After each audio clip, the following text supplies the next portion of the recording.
والمسلمين والمسلمات والمؤمنين والمؤمنات الأحياء منهم والأموات نستغفر الله العظيم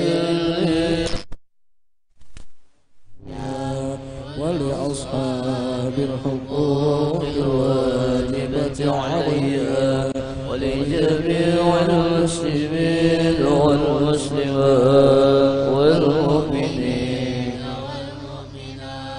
الأحياء منهم والأموات أستغفر الله العظيم ولوالدي ولأصحاب الحقوق الواجبة عليها ولجميع المسلمين والمسلمات والمؤمنين والمؤمنات الأحياء منهم والأموات إلى حضرة سيدنا رسول الله محمد عبد الله وصلى رسول المهاجر إلى الله مع رسول الله ثم إلى سيدنا المهاجر الله أحمد الإسلام ثم إلى روح سيدنا الفقر مقدم محمد وعلى رسولهم ثم إلى روح شيخ عبد القادر بن شيخ أحمد شيخ محمد سمن المادري شيخ محمد رشد البنجري وشيخ محمد الزيني بن عبد الغني وشيخ محمد شيخ أحمد زهدي نار الفاتحة.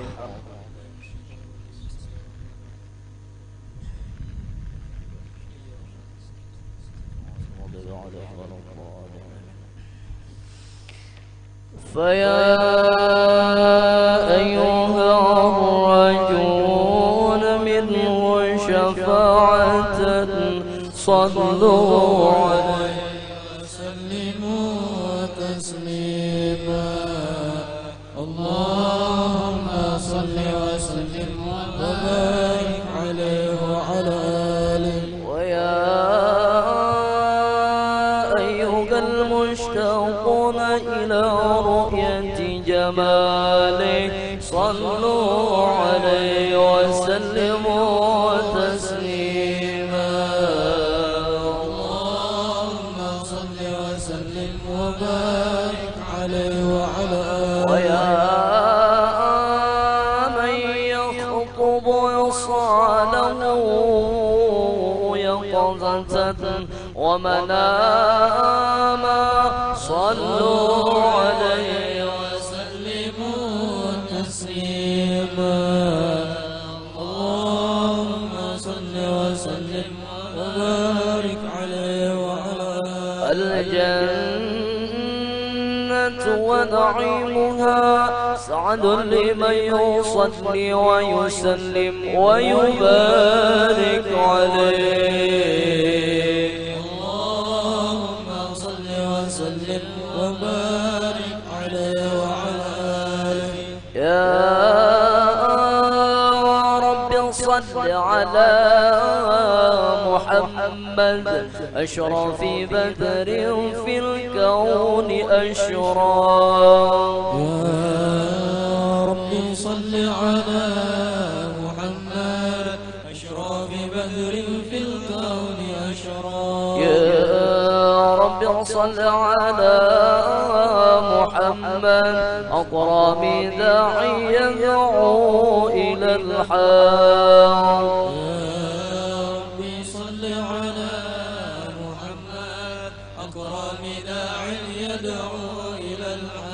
يا رب صل على محمد المصطفى الصادق المصدق.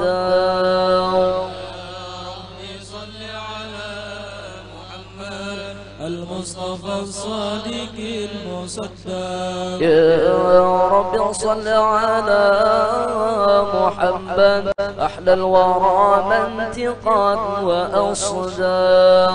يا رب صل على محمد أحلى الورى منطقا وأصداق. يا رب صل على محمد أفضل من بالتقى تحقا. يا رب صل على محمد أفضل من بالتقى تحقا. يا رب رب صل على محمد من بالسخاء والوفاء تخلى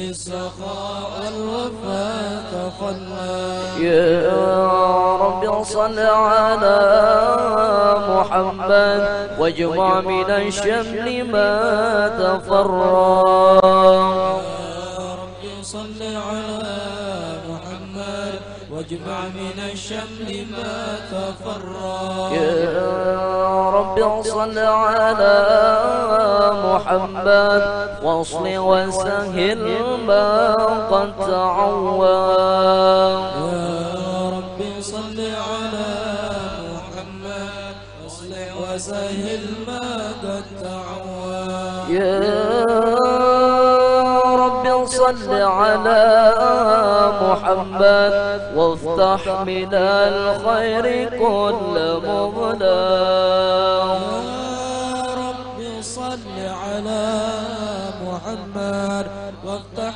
من الخير كل مغلق يا رب صل على محمد وآله ومن بالنبي تعلم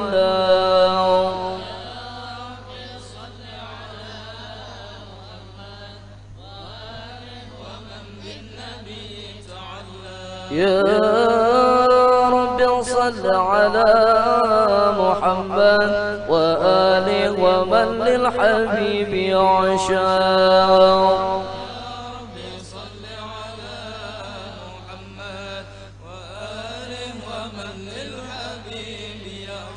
يا رب صل على محمد ومن بحبل النبي توسع يا رب صل على محمد ومن بحبل النبي توسع يا رب صل على محمد يا رب صل عليه وسلم صل على محمد يا رب صل عليه وسلم اللهم صل وسلم وبارك عليه وعلى آله أعوذ بالله من الشيطان الرجيم لقد جاءكم رسول من أنفسكم عزيز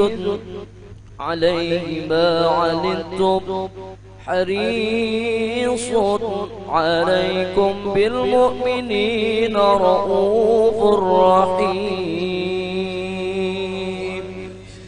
فإن تولوا فقل حسبي الله لا إله إلا هو عليه توكلت وهو رب العرش العظيم إن الله وملائكته يصلون على النبي يا أيها الذين آمنوا صلوا عليه وسلموا تسليما اللهم صل وسلم وبارك عليه وعلى آله بسم الله الرحمن الرحيم الحمد لله القوي سلطانه الواضح برهانه المبسوط في الوجود كرمه وإحسانه تعالى مجد وعظم شانه خلق الخلق لحكمة وقوى عليها علما وبسط لهم من فائد البنة ما جرت به في أقداره القسمة فأرسل إليهم أشرف خلقه وجل عبيده رحمة تعلقت إرادة الأزلية بخلق هذا العبد المحبوب فانتشر انتشرت أثر شرفي في عوالم الشهادة والغيوب. فما أجل هذا المن الذي تكرم بالمنان، وما أعظم هذا الفضل الذي برز من حضرة الإحسان صورة كاملة ظهرت في هيكل محمود، فتعطرت بوجود أكناف الوجود، وطرز البرد العوالم بطراز تكريم. اللهم صل وسلم على سيدنا ونبينا محمد الرؤوف الرحيم. اللهم صل وسلم وبارك عليه وعلى آله. صل وسلم وبارك عليه وعلى آله. تجلى الحق في عالم قدس الواسع، تجليا قضى بانتشار فضله في القريب والشاسع. فله الحمد الذي لا تنحصر أفراده بتعداد، ولا يمل تكراره بكثرة ترداد، حيث أبرز من عالم الإمكان صورة هذا الإنسان، يتشرف بوجود الثقلان وتنتشر أسراره في الأكوان. فما من سر اتصل به قلب منيب إلا من صوائب فضل الله على هذا الحبيب. يا لقلب سروره قد توالى بحبيب عم الأنام نوالا، جل من شرف الوجود بنور ومر الكون بهجة وجمالا. قد ترقى في الحسن على مقام وتناهى في مجده وتعالى، لاحظته العيون فيما اجتلته بشرا كاملا يزيح الضلال صلى الله عليه، وهو من فوق علم ما قدرته رفعة في شؤونه وكمالا. فسبحان الذي أبرز من حضرة الامتنان ما يعجز عن وصفه اللسان، ويحار في تعقل معانيه الجنان. انتشر منه في عالم البطون والظهور ما ملأ الوجود الخلقي نور. فتبارك الله من إله كريم، بشرتنا آياته بالذكر الحكيم ببشارة لقد جاءكم رسول من أنفسكم عزيز عليه ما عنتم حريص عليكم بالمؤمنين رؤوف رحيم. فمن فاجأته هذه البشارة وتلقاها بقلب سليم فقد هدي إلى صراط مستقيم. اللهم صل وسلم أشرف الصلاة والتسليم على سيدنا ونبينا محمد الرؤوف الرحيم. اللهم صل وسلم وبارك عليه وعلى آله. السلام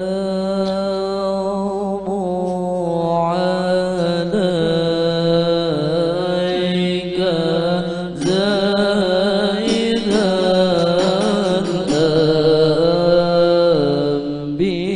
الأنبياء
وسلم وبارك عليه وعلى آله.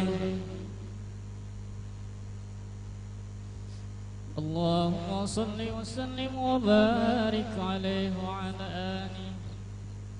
وأشهد أن لا إله إلا الله وحده لا شريك له شهادة تعرب بها اللسان عما تضمنه الجنان من التصديق بها والإذعان تسقط بها في الصدور من الإيمان قواعده وتروح على أهل اليقين من سر ذلك الإذعان.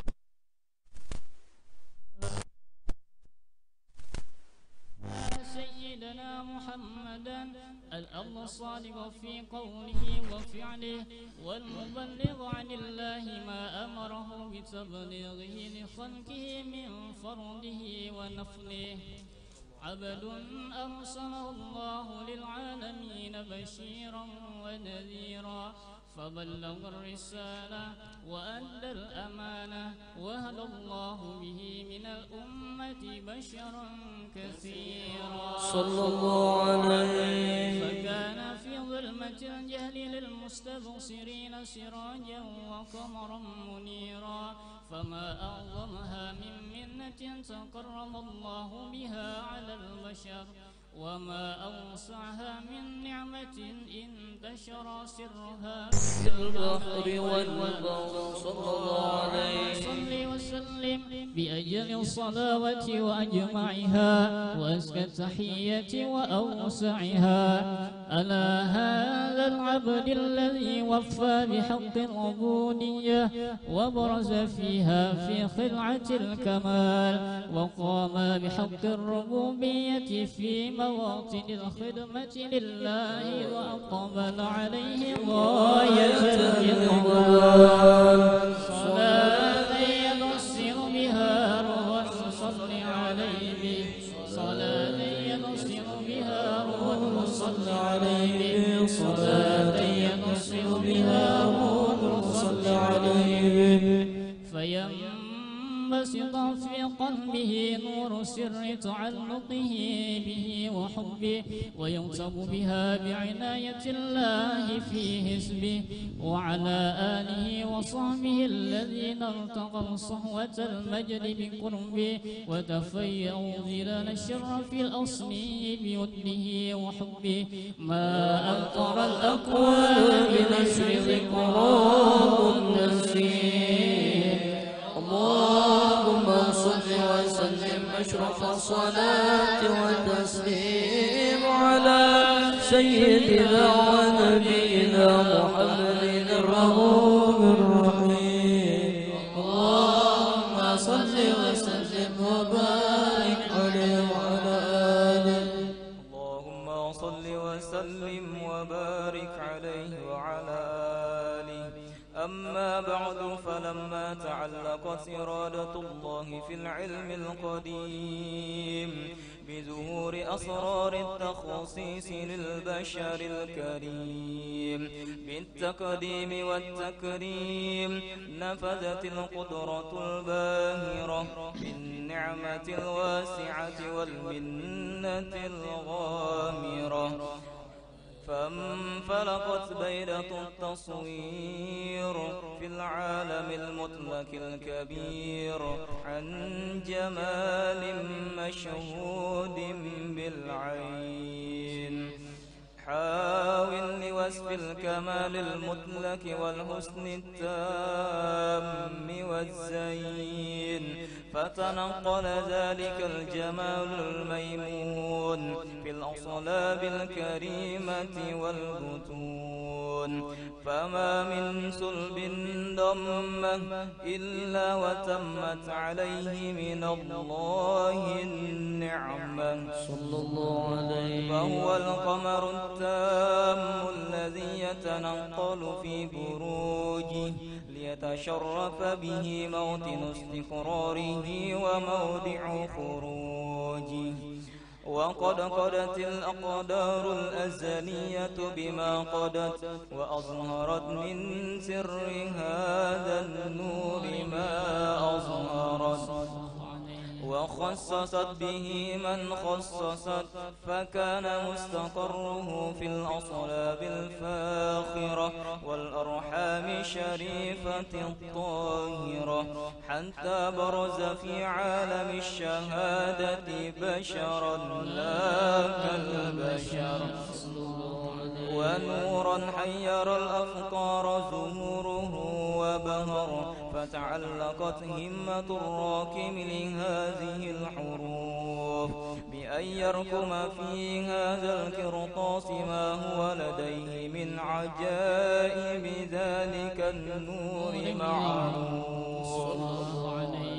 وإن كانت الألسن لا تفي بعشر معشار أوصاف ذلك الموصوف تشويقا للسامعين من خواص المؤمنين، وترويحا للمتعلقين بهذا النور المبين. وإلا فأنا تعرب الأقلام عن شؤون خير الأنام، ولكن هزني إلى تهوين ما حفظته من شير أصرف المخلوقين، وما أكرمه الله به في مولده من الفضل الذي عم العالمين.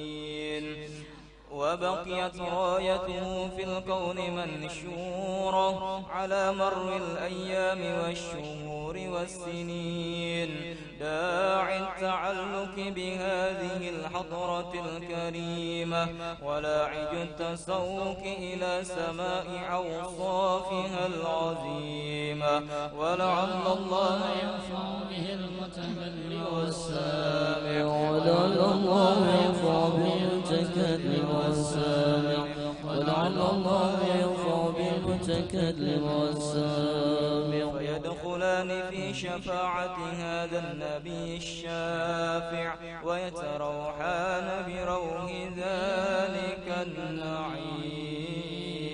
اللهم صل وسلم واشرف الصلاة والتسليم على سيدنا ونبينا محمد الرؤوف الرحيم. اللهم صل وسلم وبارك عليه وعلى آله، اللهم صل وسلم وبارك عليه وعلى آله. وقد آن للقلم أن يخط ما حركته فيه الأنامل مما اصطفى له الفهم من صفات هذا العبد المحبوب الكامل وشمائله التي هي أحسن الشمائل. وهنا حسن أن نثبت ما بلغ إلينا في شأن هذا الحبيب من أخبار وآثار صلى الله عليه، يتشرف بكتابة القلم والقرطاس وتتنزه في حدائق الأسماع والأبصار. وقد بلغنا في الأحاديث المشهورة أن أول شيء خلقه الله هو النور المودع في هذه الصورة صلى الله عليه. ونور هذا الحبيب صلى الله عليه أول مخلوق برز في العالم، ومنه تفرع الوجود خلقا بعد خلق فيما حدث وما تقدم صلى الله عليه. وقد أخرج عبد الرزاق بسنده عن جابر بن عبد الله الأنصاري رضي الله عنهما قال: قلت يا رسول الله بأبي وأمي أخبرني عن أول شيء خلقه الله قبل الأشياء. قال: يا جابر إن الله خلق قبل الأشياء نور نبيك محمد صلى الله عليه وسلم من نوره صلى الله عليه. وقد ورد من حديث أبي هريرة رضي الله عنه أنه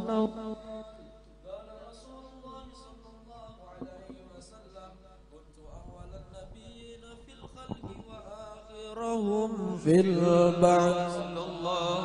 وقد تعددت الروايات بأنه أول الخلق وجودا وأشرفهم مولودا صلى الله عليه. ولما كانت السعادة الأبدية لها ملاحظة خفية اختصت من شاءت من البرية بكمال الخصوصية صلى الله عليه. استودعت هذا النور المبين أصلاب وبطون من شرفته من العالمين، فتنقل هذا النور من صلب آدم ونوح وإبراهيم عليه السلام، حتى أوصلت يد العلم القديم إلى من خصصته بالتكريم أبيه الكريم عبد الله بن عبد المطلب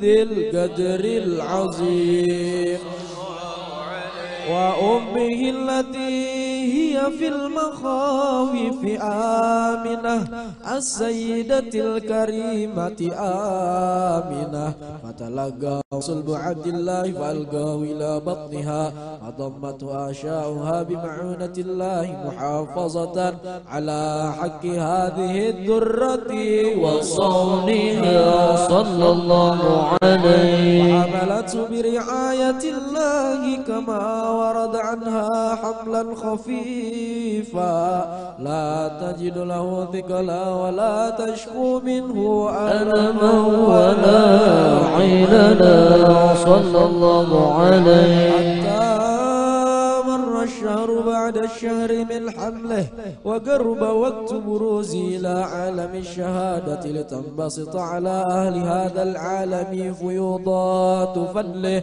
وتنتشر فيه آثار مجده الصميم. اللهم صل وسلم أشرف الصلاة وتسليم على سيدنا ونبينا محمد الرؤوف الرحيم. اللهم صل وسلم وبارك عليه وعلى آله.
اللهم صل وسلم وبارك عليه وعلى آله. ومنذ علقت به هذه الدرة المكنونة والجوهرة الموصونة والكون كله يسمي ويمسي في سرور وابتهاج بقرب ظهور إشراق هذا السراج، والعيون متشوفة إلى بروزه متشوقة إلى التقاط جواهر كنوزه. وكل دابة لقريش نطقت بفصيح العبارة معلنة بكمال البشارة، وما من حمل حملا في ذلك العام إلا أتت في حملها بغلام من بركات وسعادة هذا الإمام. ولم تزل الأرض متضمخة بعطر الفرح بملاقاة أشرف البريات وبروزي من عالم الخفاء إلى عالم الظهور بعد تنقلي في البطون والظهور. فظهر الله في الوجود بهجة التكريم وبسط في العالم الكبير مائدة التشريف والتعظيم ببروز هذا البشر الكريم. اللهم صل وسلم أشرف الصلاة والتسليم على سيدنا ونبينا محمد الرؤوف الرحيم. اللهم صل وسلم وبارك عليه وعلى آله. وحين قربا أوان وضع هذا الحبيب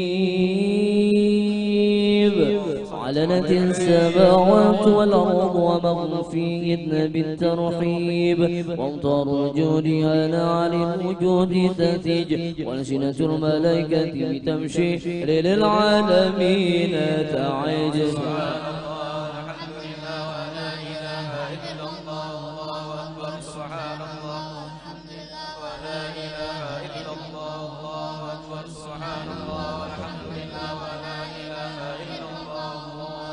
والقدرة كشفت قناع هذا المستور ليبرز نوره كاملا في عالم الظهور نورا فاق كل نور.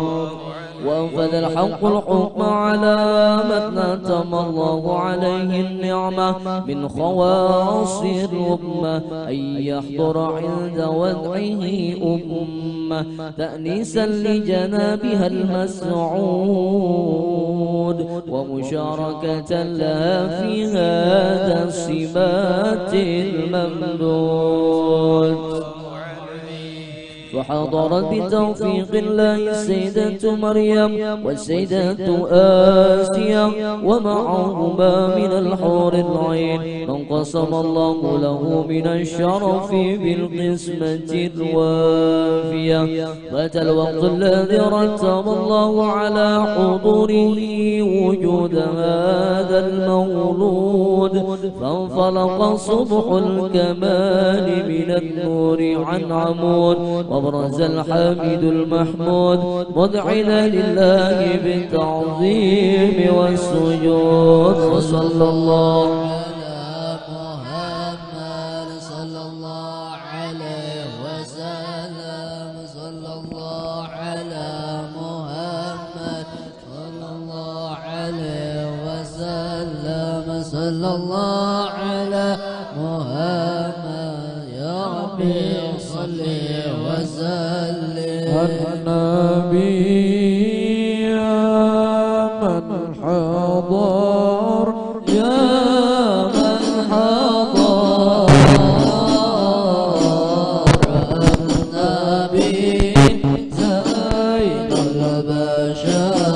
زين المشاعر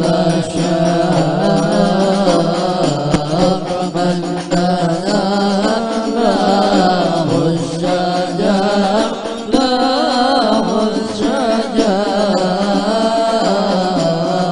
والغزال سلم عليه صلى الله عليه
اللهم صل وسلم وبارك عليه وعلى آله ولقد اتصف صلى الله عليه وسلم من محاسن الأخلاق بما تذيك عن كتابته بطون الأوراق. كان صلى الله عليه وسلم أحسن الناس خلقا وخلقا وأولهم إلى مكارم الأخلاق سبقا وأوسعهم بالمؤمنين حلما ورفقا برا رؤوفا لا يقول يفعل إلا معروفا، له الخلق الساد واللفظ المحتوي على المعنى الجازل، إذا دعاه المسكين أجابه إجابة معجلة، وهو الأب الشفيق الرحيم باليتيم والأرملة، وله مع سهولة أخلاقه الهيبة القوية التي ترتعد منها فرائس الأقوياء من البرية، ومن نشر به تعطرت الطرق والمنازل، وبعرف ذكره تطيبت المجالس والمحافل، فهو صلى الله عليه وسلم جامع الصفات الكمالية والمنفرد في خلقه وخلقه بأشرف خصوصية، فما من خلق في البرية محمود إلا وهو متلقى عن زين الوجود. أجملت في وصف الحبيب وشانه، وله العلا في مجده ومكانه، أوصاف عز قد تعالى مجدها خذت على نجم السها بحنانه صلى الله عليه، وقد انبسط القلم في تدوين ما أفاده العلم من وقائع مولد النبي الكريم، وحكاية ما أكرم الله به هذا العبد المقرب من التقديم والتعظيم والخلق العظيم، فحاصل مني أن أمسك عنة الأقلام في هذا المقام، وأقرأ السلام على سيد الأنام. السلام عليك أيها النبي ورحمة الله وبركاته، السلام عليك أيها النبي ورحمة الله وبركاته، السلام عليك أيها النبي ورحمة الله وبركاته. وبذلك يحسن الخلق كما يحسن التقديم، وعليه أفضل الصلاة والتسليم. اللهم صل وسلم أشرف الصلاة والتسليم على سيدنا ونبينا محمد الرؤوف الرحيم. اللهم صل وسلم وبارك عليه وعلى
Lama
بسم الله الرحمن الرحيم. الحمد لله رب العالمين، والصلاة والسلام على سيد الأنبياء والمرسلين وعلى آله وصحبه وبارك وسلم أجمعين. صل وسلم على سيدنا محمد في الأولين والآخرين. صل وسلم على سيدنا محمد في كل وقت وحين. صل وسلم على سيدنا محمد في الملائكة الأعلى إلى يوم الدين. وصل وسلم على سيدنا محمد حتى ترث الأرض ومن عليها وأنت خير الوارثين. ولما نظم الذكر من درار الأوصاف المحمدية عقودا توجهت إلى الله متواصلا بسيدي وحبيبي محمد صلى الله عليه وسلم أن يجعل سعيي فيه مشكورا وفعلي فيه محمودا، وأن يكتب عملي في الأعمال المقبولة وتوجهي في التوجهات الخالصة والصلات الموصولة. اللهم يا من إليه تتوجه الآمال فتعود ظافرة، وعلى باب عزته تهد الرحال فتغشاها منه الفيوضات الغامرة.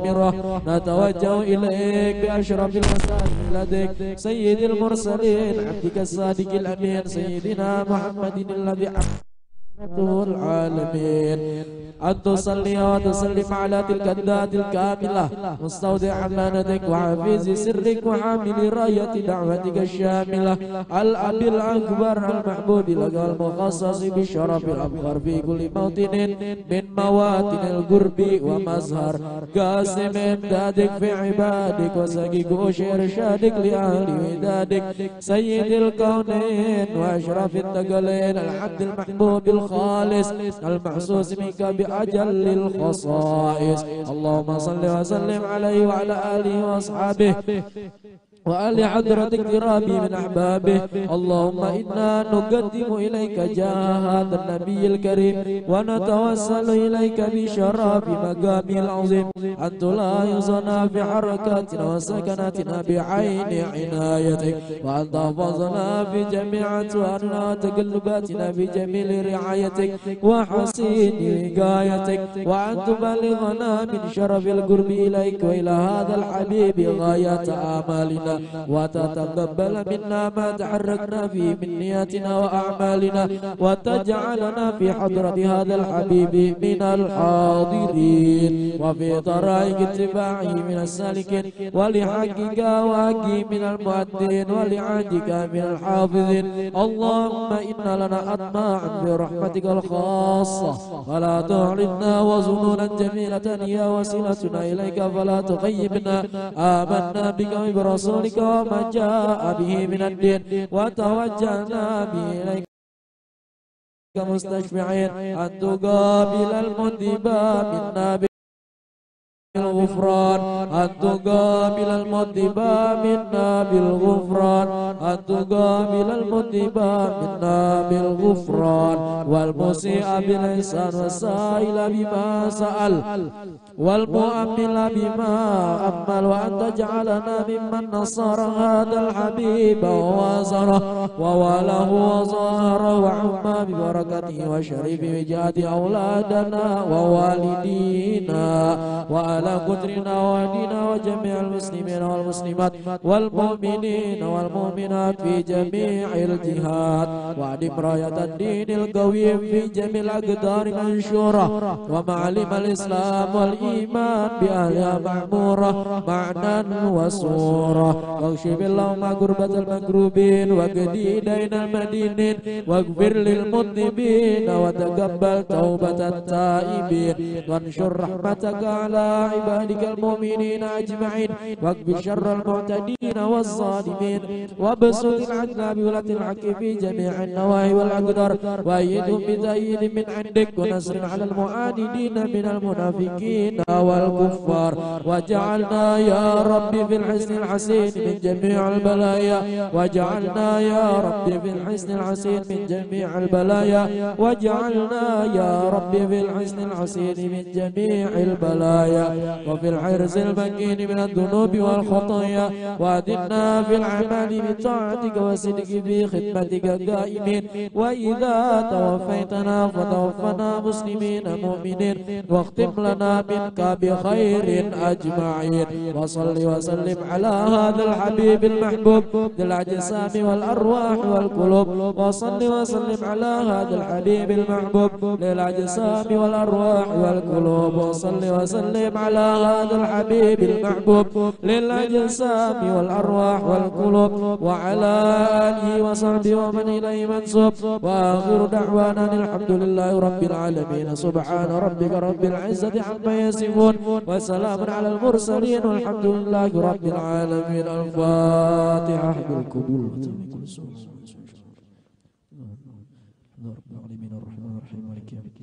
إياك نعبد وإياك نستعين اهدنا الصراط المستقيم صراط الذين أنعمت عليهم غير المغضوب عليهم ولا الضالين.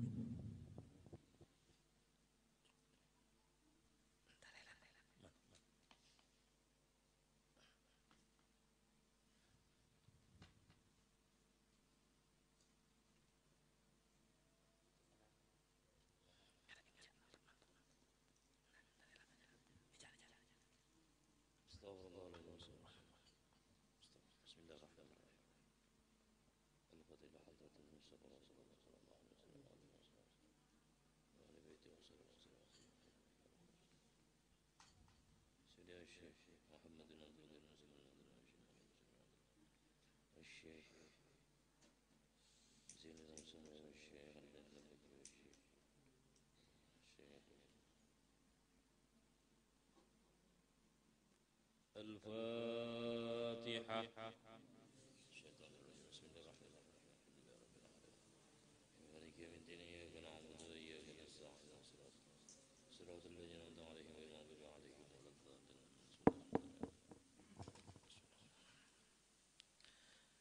السلام عليكم ورحمة الله وبركاته. أعوذ بالله من الشيطان الرجيم. بسم الله الرحمن الرحيم. أحمد من اصطفى من عباده من شاء بالولاية وخصصه بحمل أسراره وجذبه منه إليه بسابق العناية. وأشكره أن من علينا بالإيمان بما جاءت به الأنبياء والأولياء من أسراره ربانية ووفقنا لمتابعة سنتهم البهية السنية. وأصلي وأسلم على من سجد له الملك وهو بالزهر أبيه السوري وعلى آله وصحبه وتعبهم بالسبيل النور. أما بعد. Bapak, ibu-ibu, jamaah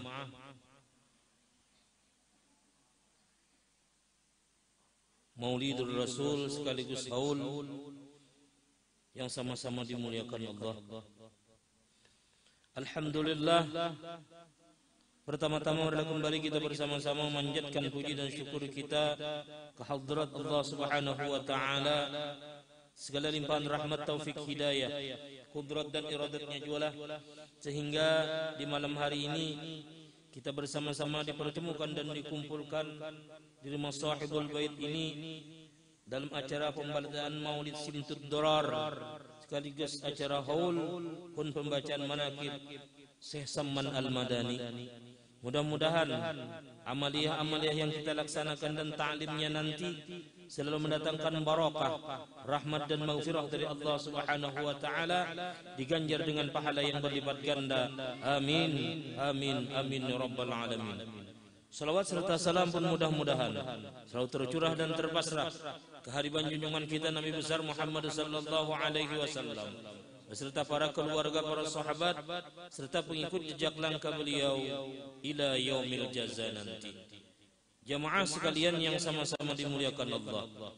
Kemudian daripada itu, maka berkatalah Syekh Siddiq Al-Madani, khalifah daripada Sayyidi Syekh Sayyid Muhammad bin Abdul Karim Al-Qadiri Al-Hasani As-Sammani Al-Madani radhiyallahu anhu.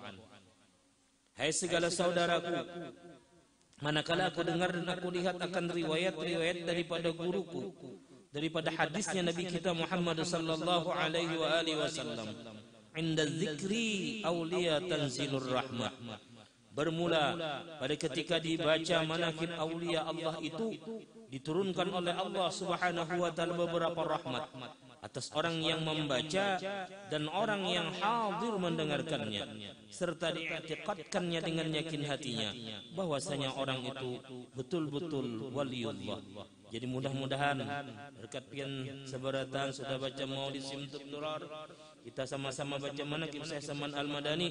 Mudah-mudahan apa yang dihajatkan, yang diingatkan sahibul bait sekeluarga pun semua jamaah yang hadir, apakah hajat dunia ataupun hajat akhirat, dijabah oleh Allah Subhanahu wa taala. Dipanjangkan umur kita, disehatkan batang tubuh kita, dimudahkan rezeki kita, dan mudah-mudahan apa-apa yang kita citakan dikabulkan oleh Allah Subhanahu wa taala. Amin. Amin amin ya rabbal alamin. Dan aku lihat pula beberapa murid yang terdahulu itu, mereka mengarang akan manaqib gurunya serta dibaca pada tiap-tiap tahun sekali, yaitu pada ketika wafatnya, serta membaca Al-Quran, tahlil dan bersedekah mana sekuasanya, tetapi hendaklah bersama-sama dengan orang banyak. Ini yang menjadi contoh yang kita tiru, kebiasaan orang Nahdiyin mengadakan acara haulan. Jadi yang kita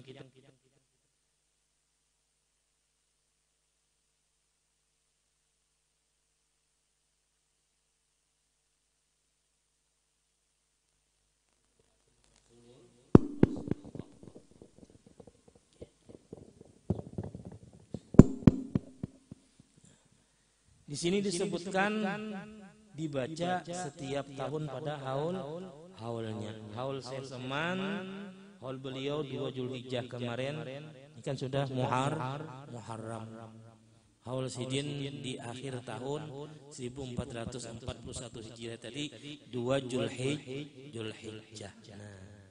Lalu di acara haul itu di sini dibaca Al-Qur'an. Kenapa Al-Quran? Karena salah satu di antara kata Rasulullah, Al-jannatu mustaqatu ala arba'in nafarin. Kata Rasulullah, surga cinta rindu kepada 4 golongan manusia. Yang pertama yaitu orang yang ketujuh talil Quran, orang nang ketujuh baca Quran. Apabila baca Quran minimal Fatihah 4, amung kada ya Yasin. Kalau orang dahulu bahaulan ba'arwahan tuh kebiasaan setelah orang baca muqaddam tuh sejus seorang lah, jadi besi isan nih 8:30 mulai bedanya. Muqaddam sajus seorang 10 kurang 1/4 tuntung seberataan, mana tuntung dituntung maka ada tuntung akan di rumah ya kalau jikirnya tuh 7 laksa ya kalau karena jam 10:30 hanya makanan amun wahini gitu insyaallah toh hibak rumah lawan angin manusia kadadaan belikan orang ini ginan tapi kalau lawas enggih sian bagian anak-anakan yang tak sendernya sudah interela. Nawiru buyutakum bil Quran, kata Rasulullah, cahayalah rumah kalian dengan Al-Quran. Ini rumah di dunia nih ya contohnya. Bagus rumah lah banyak bahasa kitanya. Hiasannya amunnya kadap angker. Yalah. Mun bagian ini kan kadap maulidan kaderang. Yalah, setelah ada nyaman tarang juga. Sekali tanpa kepala kawan sangat terbang. Rumah kita di dunia, rumah kita di akhirat kubur. Mana belikan kayak aku kubur. Maka kubur itu galap. Galap bin gelap. Ditarangi lon lampu ya kada mau juga. Kita terangilah dengan cahaya ibadah yaitu membaca Al-Quran. Al-Quran. Jadi wajar bila orang bahaulan, ba'arwahan, pemulaan baca Al-Quran. Kenapa? Karena orang yang membaca Al-Quran itu dirindukan oleh surga. Mudah-mudahan orang yang telah meninggal dunia yang kita peringati haulnya, arwahnya, mudah-mudahan juga dirindukan oleh surga. Kayak itu. Nah nyaman, mudah-mudahan baca Quran. Jadi kada salah orang baruan tuh insyaallah baca Quran ya lah. Kata baca Quran entah. Qurannya kalau salah lihat Quran. Nah, pulang di situ orang tahlil. Ya, tahlil kalau orang dulu tahlil banyak, alhamdulillah ini kan tapi banyak lagi. Mun 7 laksa tuh insyaallah 2 jam, 1 jam setengah tuntung ngejapang sejam lah. Insyaallah. Wah ini 100 saja gini ngalih. 100 saja tuh rejin ada aja kawan berpesan tolong dihendepi lagi jangan 100 tuh. Mun sampai nang 200-300 tuh nang mimpin bener la ilaha illallah. Nang lainnya ini pejenya. Nah, itu diantaranya akhlak salafus saleh. Dan terakhir ada yang namanya sedekah iya kenam. Insyaallah Allah tuntung nih. Tong nih tuan rumah sedekahnya. Makan. Yang pentingnya tuh mah enak. Rasulullah sallallahu alaihi wasallam bersabda, "Man ahabba ay yabsatalahu fi rizqihi wa ayyan sa'alahu fi asri falyasil rahimah." Barang siapa yang hendak dipanjangkan umur, dimudahkan rezeki, apa amalnya? Falyasil silaturahmi. Silaturahmi itu nyaman. Ini kita silaturahmi, insyaallah panjang umur lah. Karena berdoa mudahan kita tamu pulang maulid akan datang di rumah siapa aja. Ya kalau dimudahkan rezeki Pak, ini panang di hadapan kita nih. Insyaallah ini bukan makanan saya seman, tapi makanan kita. Ya saya seman kada bisa makan pisang mahuli. Pisang mahuli kada dari Madinah. Nah, pisang mahuli apalagi ya. Nang kayak ini apalagi nang kayak ini nah. Bingka berandam dah lalu jauh. Sana kebab ada enak. Bingka berandam sudah terdapat pang lagi. Perjalanan tuhuk sudah di Madinah sudah dapat bingka berandam lah. Dari tahun pulang. Nah, disitulah orang sedekah. Di dalam An-Nasaihud Diniyah karangan Habib Abdullah Al-Haddad dalam Sairus Salikin. Ya disebutkan ada satu hadis menyebutkan dalam An-Nasaihud Diniyah dalam bab masalah sedekah bahwa orang yang memberikan makan sampai kenyang perut seseorang, memberi dia akan minum sampai hilang dahaganya, maka Allah Subhanahu wa taala akan menjauhkan orang tersebut daripada azab api neraka sebanyak 7 parit. Yang mana satu parit jaraknya 5.000 perjalanan akhirat, 5.000 tahun kali 7 35.000 tahun perjalanan akhirat akan dijauhkan oleh Allah Subhanahu wa taala bagi orang yang memberikan sedekah, makan sampai kenyang, minum hilang dahaga. Itu hanya singkung.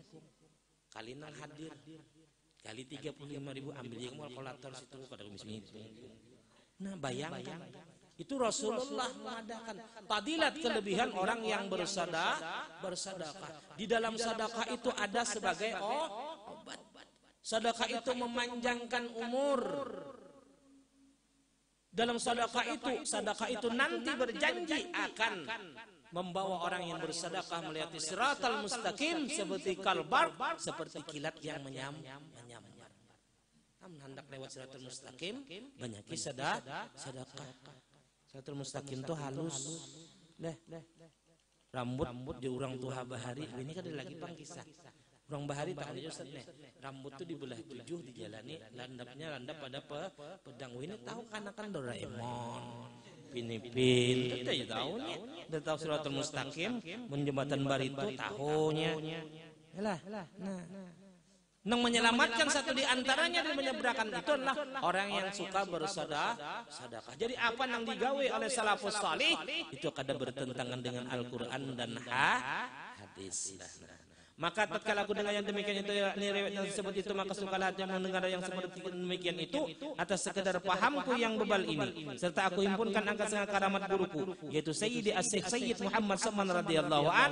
Beliau adalah ahli syariat, ahli tariqat, ahli hakikat, yang kutub di dalam negeri Madinatul Rasul, dan adalah tabiat radhiyallahu an itu ketika itu dia sangat sayang kepada orang yang talibul ilmu, kepada orang yang menuntut ilmu lah, terutama ilmu agama yang wajib kita tuntut, fikih, tauhid, tasawuf lah. Nah, termasuk kita abah Seman umur 5 tahun belajar Al-Quran, 7 tahun Sidin hafal Quran, 10 tahun menguasai madhab Syafi'i. Mun kita 10 tahun masih berkeliangan lah. Nah, nyala itu gini sehebat aja rejil dan hebat pada wali juga. Enggak. Nah, orang 7 tahun dalam Quran, kita 7 tahun berkeliangan, maka dengan selawaran pulang. Tunjuk buka. Itu gini sehebat aja. Kita jauh. Nang ilmu kita tuntut terutama dulu ilmu fikih, yaitu belajar tentang syariat. Terutama pemulaan belajar ini di sini ada Ustaz Rahman belajar. Ila tuntung maulidan sidin sedikit dulu. Dosa banyak-banyak istinja. Jangan basuh kami nang kayak belap aja. Bingung kawan. Basuh kami belap aja nang kayak mun hendak tak anu sedikit nah beliau sebarang tuh sedikit lagi nggih. Ustaz mungkin ya Allah sidina takun aja sidin bihin tarus kada mau cuy ka takun sidin jujur tak mentarela. Jawab sidin tak. Lah belajar bersama kami jujur. Jangan dianggap remeh bersama kami itu. Istinja itu ampun maaf dalam neraka. Rasulullah lewat pekuburan 2 singgah Rasul, dada Rasul bergerak ujar sahabat, kenapa wahai Rasul pian ujar Rasul, kamu tahulah 2 buah kubur ini sedang disiksa. Wahai Rasul, apa dosanya? Dosanya kecil, ringan. Apa wahai Rasul? Yang sebut ini ketujuh memander orang. Nah, mana ketujuh menggosip tak? Aku kadang menggosip, aku membuat di Facebook. Sama aja. Udah beda. Facebook itu kan nontangan. Di orang seduniaan tahu. Don undan di sana ke rahasia, insya Allahnya pokoknya tertutup rapi. Udah kunci nakap, udah buang kuncinya, ada kau mencari lagi, udah gembok sudah. Bujur ya kada bapandar tapi tangan mengetik mana di HP. Sian kawan. Ya bujur juga, pang kada bapandar. Nang kedua, nang sebuah ini pang Rasul apa? Dosanya ia kada langis basuh baka, istinjanya kada bagus. Belajar kami itu jangan dianggap remeh kan. Helmnya aja membasuh. Panen tuh. Iwar. Nang keliwaran lagi pucuk gembili. Siup kondiga makan pucuk gembili. Apa mau lihat bujur-bujur belajar tuh. Istinja tuh boleh lawan batu, boleh lawan banyu. Nang lebih abdol mbah lawan batu lawan banyu. Tapi batunya jangan berkorekan pasir, bersih lo. Nah fikih belajar, kena sembahyang belajar. Nah sayang, kita membaca salat ini mengamalkan Al-Quran, ilmu kita belajaran tunggal di kita nggak ada apa-apa. Sembahyang belajar kita, rukun 13 tahu. Mun sayang kita tempulaan anom kan. Mun sudah kena berkeluarga ngalih. Apalagi sudah bisa latih kelambu tapi kawal lagi. Tempulaan anom belajar tuh. Belajar rukun 13. Rukun mandi belajar. Kena ngalih takon orang rukun mandi napa jar gayung, sabun, sikat gigi. Itu harus ada. Mbah, ya lah rukun wudu harus tahu. Nah, kena ngalih tak nurang rukun wudu. rukun wudu berapa, rukun mandi harus tak belajar. Insya Allah berkah. Orang nang menuntut ilmu itu takaffalallahu ala birizki, Allah jamin rezekinya. Jangan takutan nih kamu. Kalau pang menuntut ilmu itu kena kayak apa? Insya Allah Allah amun Allah nang menjamin. Insya Allah ada aja rezekinya. Yakin. Apalagi ketujuh baca salawat. Dan sidin cinta kepada orang yang alim-alim dan yang saleh-saleh, dan kepada seorang orang yang fakir dan miskin, dan kepada segala orang yang datang ziarah ke kubur Rasulullah sallallahu alaihi wasallam. Daripada orang yang alim-alim dan orang yang saleh-saleh, dan daripada segala orang awam dan khawas. Dan adalah tabiat radhiyallahu anhu itu ketika masa kecilnya hingga sampai had mursyidnya, lagi pula sangat memuliakan ibu bapaknya. Nah, kunci suksesnya hidup seseorang di dunia bakti lawan kuitan. Jangan salah kaprah. Disangiti kuitan buka. Disangiti kuitan mulai seharian, mulai bisukan sekolah sampai sore. Ada sing datang di hadang kuitan di muka rumah. Jadi kuitan hadangi. Datang di mana kamu nimbai kertas mau kendaraan bukan juga hidupi kendaraan kada tahu rupanya kada ingat bensin habis di tengah-tengah perjalanan padang sunyi habis bensin epok dalam tas kada ingat lagi tertawakan tas beda kayak hebat tenang mirit ke kendaraan ada uang rumah baksa duduk parut lapar hari gerimis hendak makan duit dadat,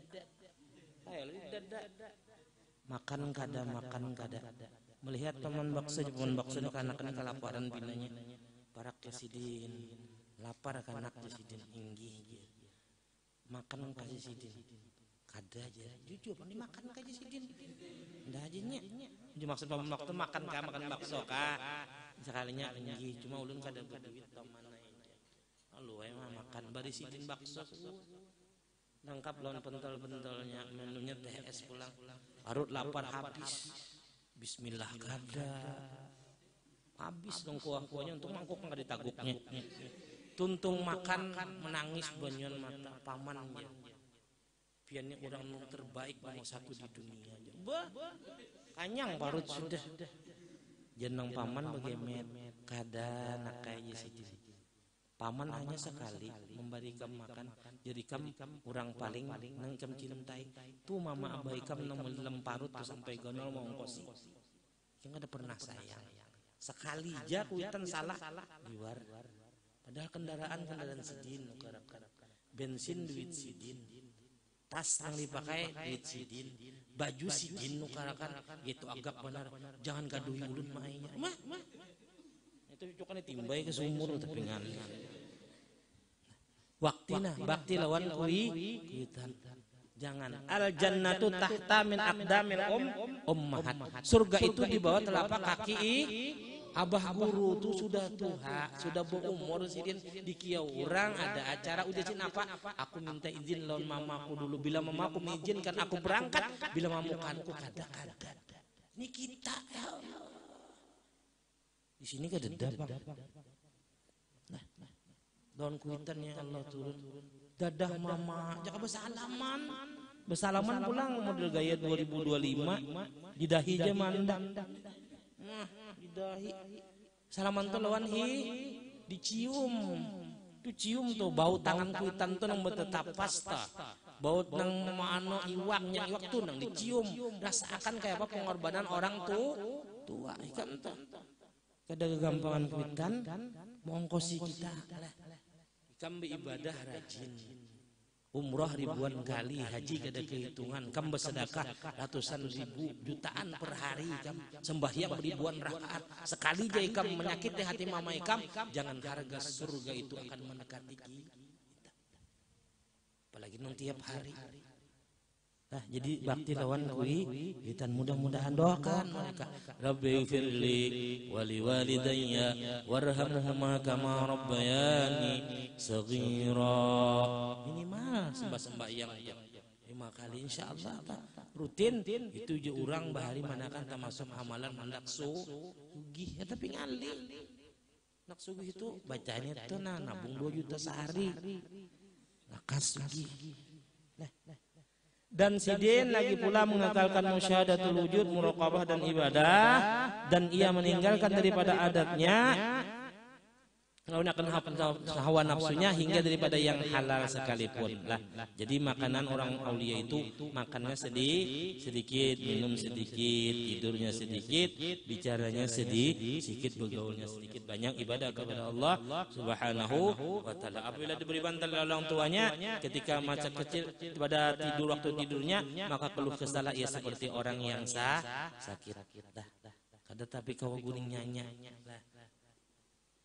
Kemudian daripada itu lalu beliau bangun tengah malam untuk ibadah rotib sahur sampai waktu subuh sembahyang subuh berjamaah lalu berwirid hingga terbit matahari kira-kira segalah maka bangkitlah sembahyang setelah isyraq 2 rakaat dan apabila seperempat hari maka bangkitlah beliau sembahyang sunatut duha sebanyak-banyaknya 12 rakaat dan yang terabdal itu 8 rakaat dan lagi pula radhiyallahu itu membanyakan puasa sunnah riyadhah dan menjauhi daripada lajat dunia hingga daripada yang halal sekalipun insyaallah esok hari Asyura sok amunnya kawa puasa amun kawa nya kada bepaksaan kada amun kawa lah bagus puasa ka bagus makan bubur gaje pilih aja situ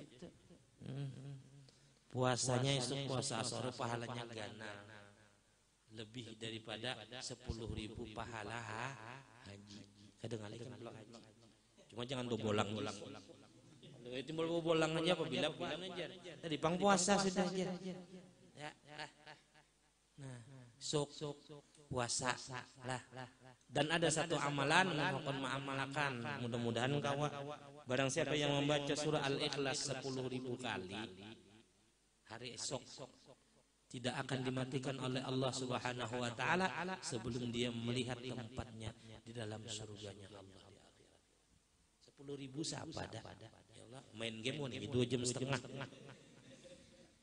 Bahasa apa dah ya Allah? Main game nih belum mati. Nah, biar kawan tuh mati HP-nya biar aja mati karena apa mati. Maka HP kawan sekali teh kawan HP-nya. Nah, masuk minta rela. Mun kau puasa mun kada tuh bini bae. Jangan mengolah masalah lawan orang. Kena hadisnya dosa beralasan gawi-gawi. Dosa mengolah hal kita nih hidup tuh dicari nang nyaman aja kadosa persoal lawan orang. Lah, nang nyaman-nyaman aja kadosa menyoal lawan orang kadosa beralasan. Bagus nang mana aja, bagus puasa, bagus ngubur, bagus kedua-duanya. Apalagi dibari duit ndak, kas benar bagusnya. Nah, dan beliau melazimkan ziarah kubur. Termasuk diantaranya besok amalannya paling bagus juga ziarah kepada orang soleh nang hidup atau nang sudah meninggal dunia. Mudah kita tuh di belakang masjid Khairullah lagi sudah nyamannya. Aduh sangat lebih jauh. Anda ke jauh tapi duitnya pulang dadak. Nang nyawarak aja pahalanya luar biasa. Ziarah ke makam orang-orang saleh. Bila kita ziarah mereka akan menazar kita dan berkat nazar mereka mudah-mudahan kita termasuk daripada golongan mereka. Ciri-ciri orang aulia satu orang pemurah, yang kedua kada pemarah. Nah, jangan tapi penyangitan kada bagus. La taghdab walakal jannah kata Rasulullah. Jangan pemangitan ya kalau menghendak ada penyangitan tuh orang masuk surga. Sahabat datang wahai Rasul wasiati ulun supaya ulun masuk surga apa namanya la taghdab. Jangan penyangitan. Penyangitan tuh ada bagus. Jujur tuh.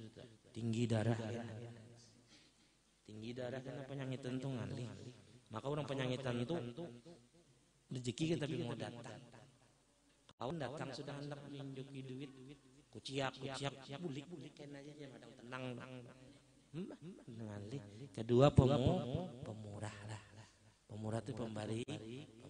Orang pemurah itu As-sakhiyu qaribun minallah, qaribun minan nas, qaribun minal jannah. Orang nang pemurah itu disayang Allah, dicintai manusia, dirindukan surga. Tapi kebalikannya al-bakhilu ba'idun minallah, ba'idun minan nas, qaribun minan nar.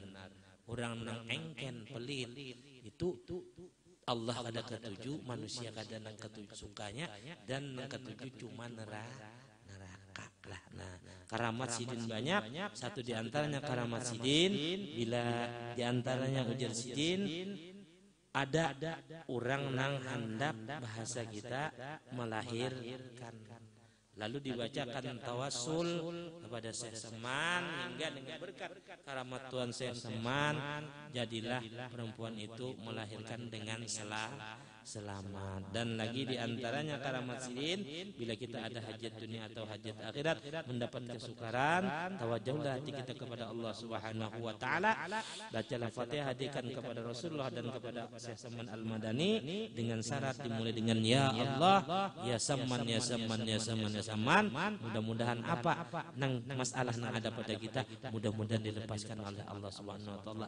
Insyaallah dengan berkat karamat Tuhan Syekh Saman kita dijauhkan daripada berbagai macam masalah.